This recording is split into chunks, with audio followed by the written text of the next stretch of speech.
Metin Salih abi.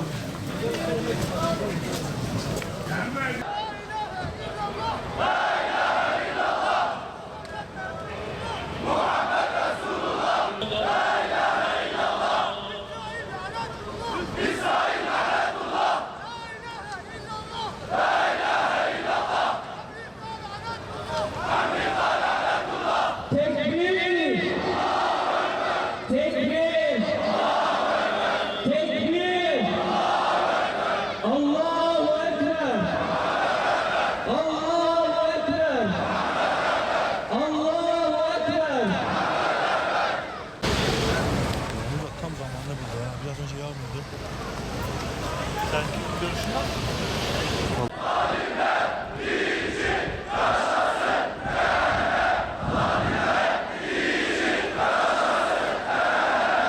Müslüman uyuma, Kudüs'e sahip çık.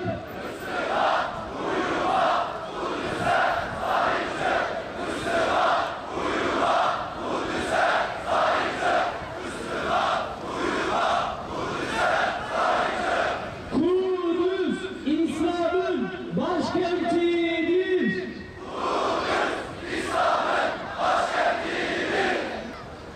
Gazze ile bağlantımızla uğraşıyor arkadaşlarımız.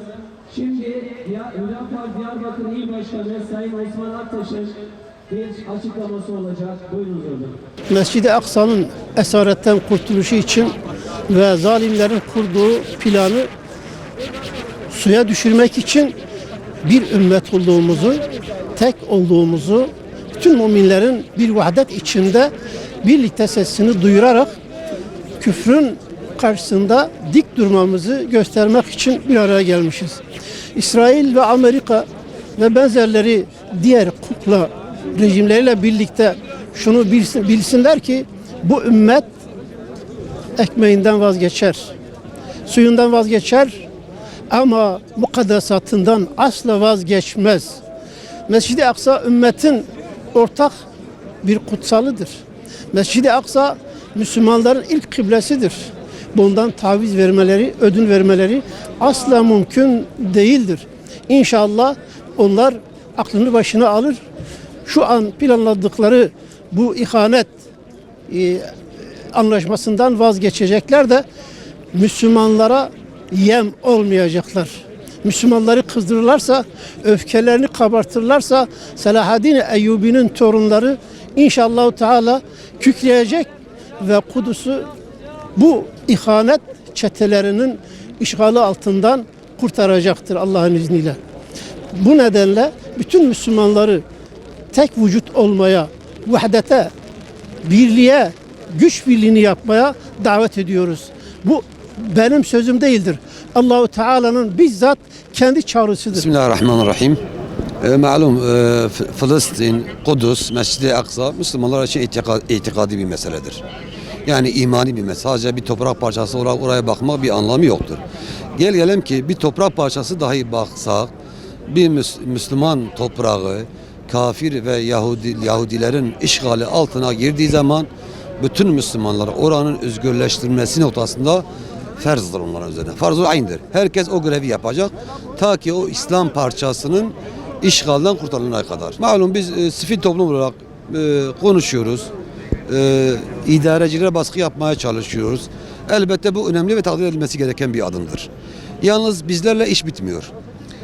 Toplumun üzerine düşecek görevler vardır, siyasilerin üzerine düşecek görevleri vardır. Siyasiler az önce metinde de geçtiği gibi İsrail'le, Yahudilerle bütün anlaşmaları mutlaka iptal etmeleri gerekir ve bu anlaşmanın yok sayılması gerekir. Var olan bütün anlaşma ne varsa. Bütün Müslümanlar, özellikle İslam ümmetinin ulema kesimi bu işi gündemine alıp toplumu aydınlatması gerekir. Bu konuda bir araya gelmesi gerekir ve topluma öncülük etmesi gerekir. Nasıl ki geçmişte ulemanın bu işe öncülük ettiği gibi günümüzde mutlaka ulema bu işe öncülük edecek. Emperyalist ABD kendince bir plan hazırlamış. Sözde 100 yıllık bir plan. Ancak bu 100 yıllık plan 100 yıl değil de 100 bin yıl dahi olsa bu planın gerçekleşmesine biz asla izin vermeyeceğiz. Böyle bir şeyin ortaya çıkmasına asla müsaade etmeyeceğiz. Çünkü Allah'ın izniyle dileğimiz odur, amacımız odur, duamız odur Rabbimizden.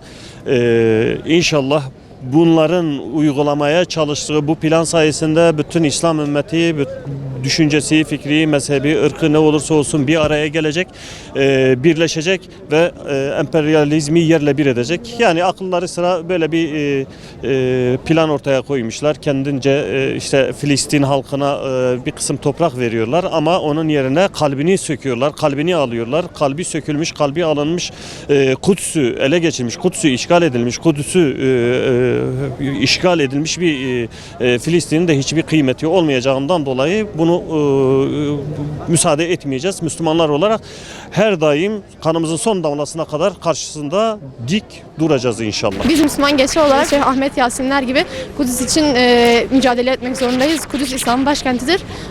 Bu yüzden mücadele etmek zorundayız. Müslüman kardeşlerimiz için onlar orada mücadele ediyor. Biz de burada elimizden geldiğince işte boykot ederek veyahut başka şekillerde Müslüman kardeşlerimize yardım etmemiz lazım. Çünkü bu dava İslam'ın davasıdır. Sadece Kudüs'teki insanlar değil, tüm Müslüman alemin birlikte olmalı. Kudüs bütün Müslümanların kutsalıdır. Bütün Müslümanlar Kudüs'e sahip çıkması gerekiyor. Eğer bugün yani başımıza Kudüs'ün başına gelenler ve bütün İslam coğrafyasının başına gelenler biz Müslümanların birlik ve beraber olmayışımızdan dolayıdır. Eğer bizler birlik ve beraberlik içinde yaşamaya devam edersek ve birlik beraber olursak, kardeşlik tesis edersek aramızda Allah'ın izniyle o gün Kudüs'ün de kurtuluş günüdür.